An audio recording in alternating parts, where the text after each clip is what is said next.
Boa tarde e sejam bem-vindos à teleconferência de resultado do Grupo Renova Energia, referente ao quarto trimestre de 2024. Eu sou o Bruno Duarte, analista de RI da companhia. Para aqueles que acompanham em inglês, por favor, escolha o idioma clicando no ícone de interpretação no canto inferior da tela.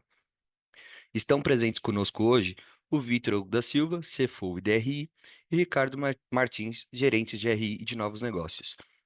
Antes de iniciar, gostaríamos de informar que este evento está sendo gravado e será disponibilizado no site da companhia, assim como os materiais da divulgação. Iniciaremos com a apresentação e em seguida faremos uma sessão de perguntas e respostas. Vale ressaltar que as informações contidas nesta apresentação e eventuais declarações que possam ser feitas durante a videoconferência relativa às perspectivas de negócio, projeções e metas operacionais e financeiras do Grupo Renova constituem-se em crenças e premissas da administração da companhia, bem como informações atualmente disponíveis. Considerações futuras não são garantias de desempenho. Elas envolvem riscos e incertezas que podem ou não ocorrer. Investidores devem compreender que condições econômicas gerais, condições de mercado e outros fatores operacionais podem afetar o desempenho futuro da Renova e conduzir a resultados que diferem materialmente daqueles expressos em tais considerações futuras. Agora, eu gostaria de passar a palavra ao Sr. Victor para dar início à apresentação de resultados. Boa tarde a todos vocês. É um prazer estar nessa segunda-feira com todos. Aqui vou passar o objetivo da apresentação é apresentar os eventos subsequentes ao resultado de 31 de dezembro de 2024, os destaques operacionais e financeiros, o acompanhamento do Complexo Solar Caetité, na Bahia, o contexto do mercado de energia no Brasil, dados da produção de energia e vento da Renova, a geração perdida por curtailment e os resultados financeiros e consolidados do Grupo Renova.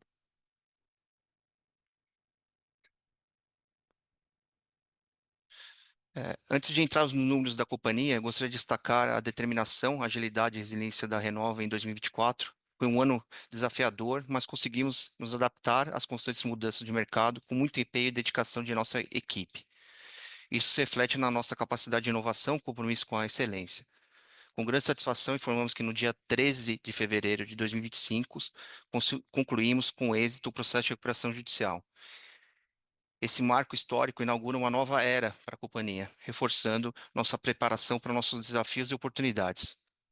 Além disso, em março, recebemos a confirmação dos créditos a serem capitalizados no aumento de capital, com um valor máximo de 540 milhões de reais. Também solicitamos a postergação do prazo para requadramento na B3, que foi concedida, estendendo esse prazo até 30 de abril de 2025. Essa extensão nos permite absorver os impactos positivos do encerramento da recuperação judicial e da capitalização de créditos, permitindo um requadramento natural no mercado. Se a companhia operar até dia 30 de abril acima de R$ 1, não há necessidade de fazer nenhuma ação para reenquadramento.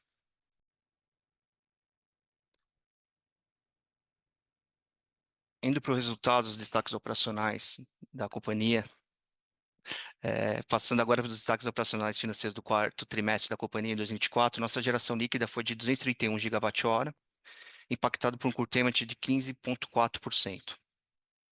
A receita líquida de 91,3 milhões de reais, um crescimento de 81% em relação ao último trimestre de 23, um resultado de energia de 57,9 milhões, um aumento de 52% também ao mesmo período.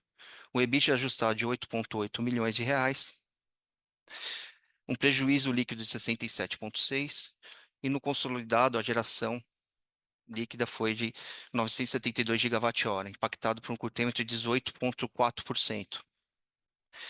Olhando no consolidado 24 também a receita líquida foi 259 milhões,3, um crescimento de 14% comparado com 2023. O resultado de energia foi 192 milhões de reais em 2024, superior em 3% ao de 2023, e o EBITDA ajustado foi de 52 milhões de reais. E o prejuízo líquido de 117 milhões de reais. Encerramos o ano com caixa de 144 milhões, um aumento de 126 milhões de reais ao longo de 2024. Entrando aqui no Caetité Solar, no acompanhamento de Caetité Solar, a gente continua na obra da linha de conexão.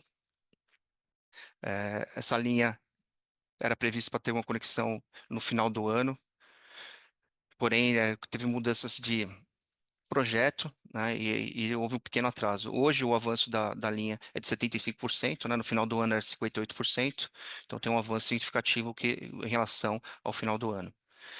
O ritmo da obra é acelerado e a previsão de conclusão o mais breve possível. Indo para o mercado, contexto de mercado de energia, a gente teve um crescimento no quarto trimestre de 1,6%, né, no quarto trimestre de 24 em relação ao quarto trimestre de 23, como a gente vê no gráfico. O maior crescimento foi na indústria, de 4,2%, e quando a gente vai para o ano, o crescimento foi de 5,3%, com crescimento de 5,2% no comércio e 7,1% na residência. Aqui o impacto maior foi a questão do tempo. Com o tempo mais alto, há mais consumo de energia, por isso tem esse crescimento mais forte no residencial e no comércio.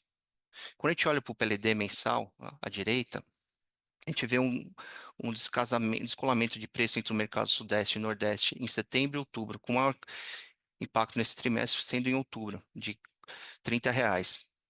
Esse impacto para a Renova é benéfico na questão de curtailment, porque a Renova é obrigada a comprar sua energia a PLD, e o PLD Nordeste estava mais baixo que o Sudeste.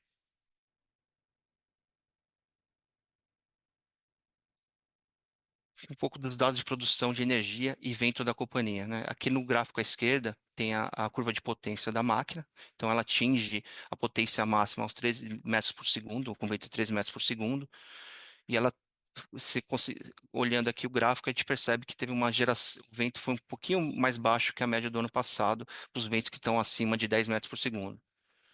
Quando a gente olha no acumulado, aqui na média, no trimestre, o vento do quarto trimestre foi de 7,8 metros por segundo, e no último trimestre, agora em 24, foi 7,4, uma ligeira redução.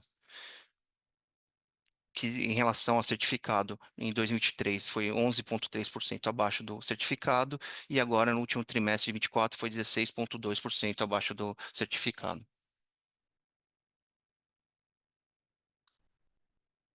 A geração perdida de curtailment mensal aqui, a gente tem um gráfico de 2023 e de 2024. O curtailment de 2023, no último trimestre, a gente teve uma perda de 37 gigawatt-hora, que reflete 15,5% da nossa geração. Em 2024, a perda foi de 42,2 gigawatt-hora, que representa 15,4% da nossa geração. Quando a gente olha no ano, na barrinha embaixo, à esquerda, a gente vê que a geração do ano de 2024 foi menor que o ano de 23 em 10,1%, porém o curtailment foi o dobro de 2023. O curtailment do ano de 2023 foi de 102,3 gigawatt-hora e o curtailment de 2024 foi de 218,8% 18,8 gigawatt-hora. Quando a gente desconsiderando o efeito do curtailment, a gente teria uma geração maior do que o ano passado em 0,6%, apesar do vento de 24 ser um pouquinho pior do que de 23. Então a gente vê uma melhora aqui na operação das nossas máquinas. Passando aqui para o resultado financeiro consolidado, quando a gente olha a receita líquida consolidada da companhia no tri contra tri, quarto trimestre de 23 versus quarto trimestre de 24, a gente vê um aumento de 80% em relação ao período do ano anterior, que representa 40,8 milhões de reais. Quando a gente vai no anual, a receita de 2023 foi de 227 milhões e a de 2024, 259 milhões, um crescimento de 13,8%. Apesar do curtailment ter sido maior do que o ano passado, mesmo assim a gente conseguiu ter uma receita melhor do que o ano passado, também aqui mostra uma melhora do nosso parque. Quando a gente vai para o EBITDA contábil, no quarto trimestre do ano passado, teve 240 milhões de reais. Aqui, vários efeitos não recorrentes, como a marcação ao mercado no nosso book da comercializadora, que impactaram positivamente. Em 2024, ele tem uma piora de menos 20 milhões. Quando a gente vai no acumulado 12 meses, ele tem uma piora de 60,7%. Aqui também são os efeitos não recorrentes que tivemos em 23, que não se repetiram em 2024. Então, a gente fechou o ano com 119 milhões de EBITDA contábil. Ajustando o EBITDA, para o EBITDA ajustado, desconsiderando os efeitos não recorrentes, a gente vê que no trimestre a gente ficou pior em 21 por 1,8%, né? Fechando o trimestre de 23 em 11 milhões,3. e em 2024, 8,8 milhões de reais, essa piora de 21,28%. Quando a gente tira o curtailment no ano, né, o efeito ajustado, excluindo o efeito do curtailment, a gente vê uma melhora de 5,8%. A gente fecharia o ano de 23 em 83,3 milhões, se não tivesse efeito do curtailment, e em 2024, o EBITDA ajustado sem curtailment seria de 88,2%. Tirando o efeito curtailment, tem uma redução de 22,1%. O ano de 23 foi de 67,5% e o ano de 24, 52,4%. Então, o maior ofensor no ano de 2024 foi o curtailment para a companhia.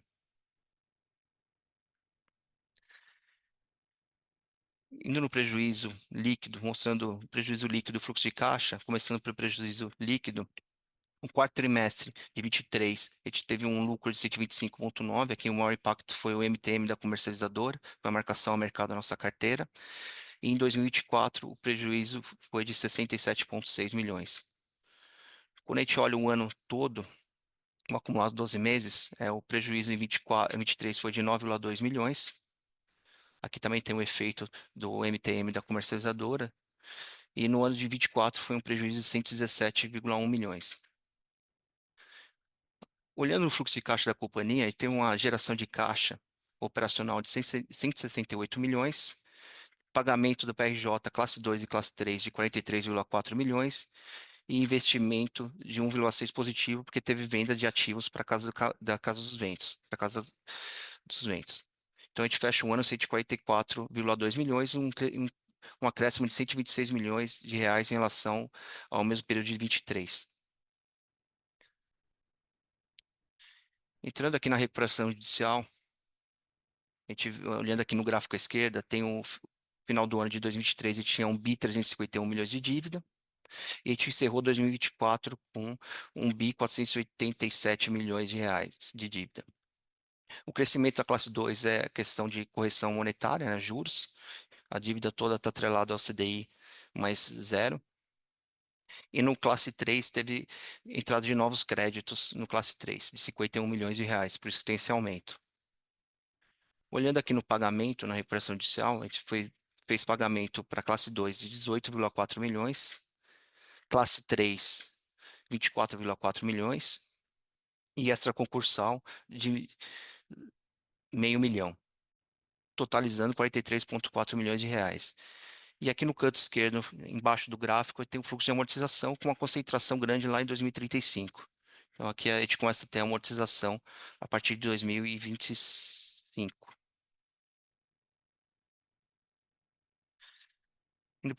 Agora indo para as perguntas e respostas, passo para o Ricardo e finalizo aqui a apresentação de resultado. Obrigado, Vitor. Iniciaremos agora a sessão de perguntas e respostas. Para fazer uma pergunta, por favor, envie no chat localizado do lado direito da tela. Lembrando que perguntas não identificadas serão respondidas via canal de RI. Nossa primeira pergunta vem do senhor Alberto, investidor. Bateria será uma solução para o curtailment, Vitor? Bateria é uma possível solução para o curtailment, né? Ainda o custo da bateria é muito alto, né, para a companhia investir, mas seria uma solução para o curtailment. Quando não, a rede não estaria disponível para exportar energia, você colocando a bateria, você carregaria a bateria nesses períodos que você está sendo obrigado a desligar. Seria sim uma solução para o curtailment, sim. A próxima pergunta também vem do senhor Alberto, investidor. Ele quer saber se nós temos projetos no estado de Pernambuco. Temos projetos no estado de Pernambuco, tem um projeto temos 10 projetos no Nordeste. Eu não consigo falar com certeza qual cidade do Pernambuco a gente tem projeto, mas temos sim alguns projetos em desenvolvimento. Obrigado, Vitor. E a última pergunta é do senhor Alberto, também investidor. A empresa acha que será necessário o grupamento de ações? O grupamento não é uma determinação da empresa, né? É uma determinação da B3. Por ação performance por mais de 6 meses abaixo de R$ 1, a B3 pede para a companhia fazer uma ação para reenquadrar. Na maioria das vezes, o reenquadramento é feito via agrupamento. A companhia acredita que ainda com a saída da RJ, o aumento de capital, que a ação performe acima de R$ 1 por os próximos 30 dias, não sendo necessário o grupamento da companhia. Mas caso a companhia não consiga performar acima de R$ 1, será obrigada a fazer o grupamento em 30 de abril. Obrigado, Vitor. Vamos aguardar mais uns instantes. Por enquanto não temos mais perguntas, tá? Bom, encerramos agora a teleconferência de resultados da Renova Energia. Agradecemos a todos que participaram e estamos disponíveis através do nosso contato do RI da companhia para qualquer esclarecimento. Obrigado e boa tarde.